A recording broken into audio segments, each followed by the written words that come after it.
Hey, what's going on? So I'm going to be showing you today how to show the settings that we require for all of the emulators that we have using for Ocarina of Time Randomizer for racing.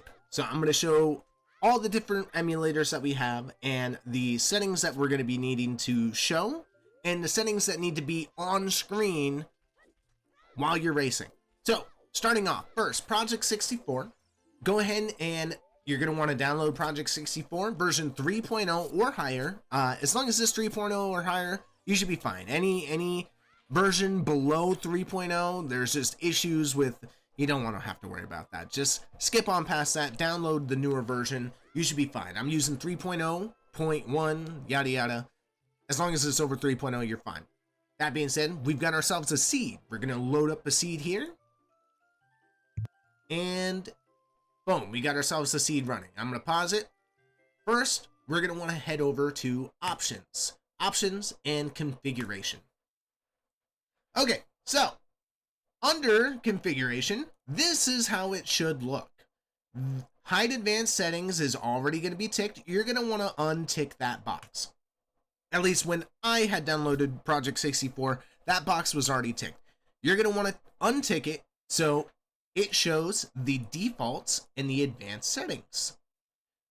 First, we're going to go under defaults. This VI refresh rate starts off at 1500. You're going to want to turn that down to 1490. That is correct. The current number for VI refresh rate that we are using for OTR is 1490.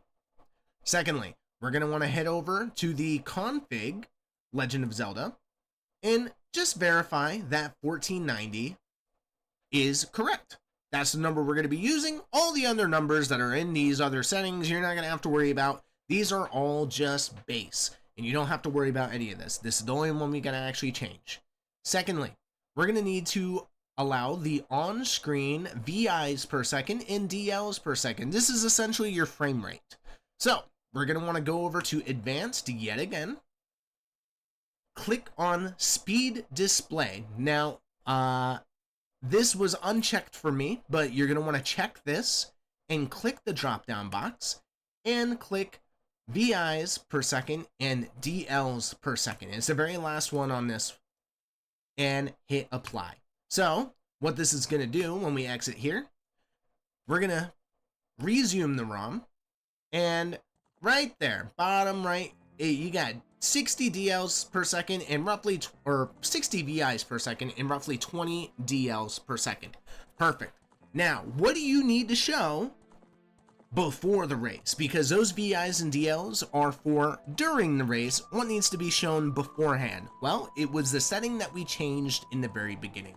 We're going to go back to configuration and we go to defaults and show 1490. We're going to go to config, 1490. That's it. That's all you got to show. Now, some people had this question, and it's a great question. Hey, I'm using window capture to record my gameplay, or I'm using game capture to record my gameplay. When I open up my configuration settings, it doesn't pop up on my screen. This is what your OBS will look like if that's the case. So, what we're going to do is I'm going to keep this configuration screen up. I'm going to create a new window capture, and we're going to call this one settings. And look at that. It just automatically pulled the settings box. And if it didn't pull the settings box the first time around, then you're going to want to just click the configuration box right there, hit OK, and boom. It pops up right on your screen. You can make it as big as you want, as long as we're able to read it and see it. So, boom, it pops up on your screen. As soon as I exit it, it goes away on OBS. So you don't even have to worry about that. Do this the first 30 seconds of your stream, and you don't have to worry about anything. All right, so on to the next one. Hey, oh, what if I play on BizHawk? Well, good news. I play on BizHawk, and it's very, very easy. Now, it's a very resource intensive and I would say lazy way of playing, but that's me. I'm pretty lazy, and that's why I play on BizHawk. I don't want to have to do all the setups on RetroArch. That seems like a lot of work. I'm watching somebody try and do setups on RetroArch right now, and it doesn't look fun. So I went with the easy option. I clicked BizHop. So you can see at the top left, we got FPS, 60 FPS. How do we show that? We click View, Display FPS. Just like that. You could put a frame counter if you want. You could put your input.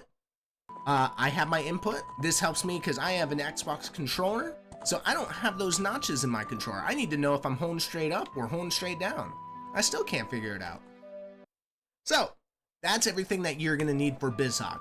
Well, what if I play on RetroArch? What do I need to show on RetroArch? Great question. And I got a wonderful video from one of our players that shows exactly, within the first 15-30 seconds of their stream, shows exactly what you need.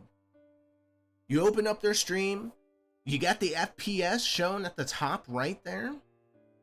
They go over, they go to their core options, and they see VI refresh overclock auto. Frame rate restart original. That's all you got to show. Your core is shown there at the bottom. You got your FPS at the top. You can move that around. You can change the color. You can do whatever you want with the FPS as long as it's on your screen, it's showing, and it's active. But you got to show these settings here before each of your match. VI refresh overclock auto and frame rate to original. That's all you got to do. Honestly, yeah, that's all you gotta do. So please, with the S8 season coming up, please do yourself a favor and just show the correct options beforehand. I've been going through every single VOD, making sure, sending out messages. You probably gotten a message from me, and I'll send them out again. But as soon as S8 starts, those qualifiers starts, we're gonna be dishing out disqualifications. And we do not want to disqualify you. We just want to see that the correct settings are used. We want to make sure everybody's on the same page and that the integrity of the tournament is intact. I appreciate it. Thank you all so much. I hope you read this well and saw this well. I hope this really just kind of helps you. That being said, you have a wonderful day. See ya.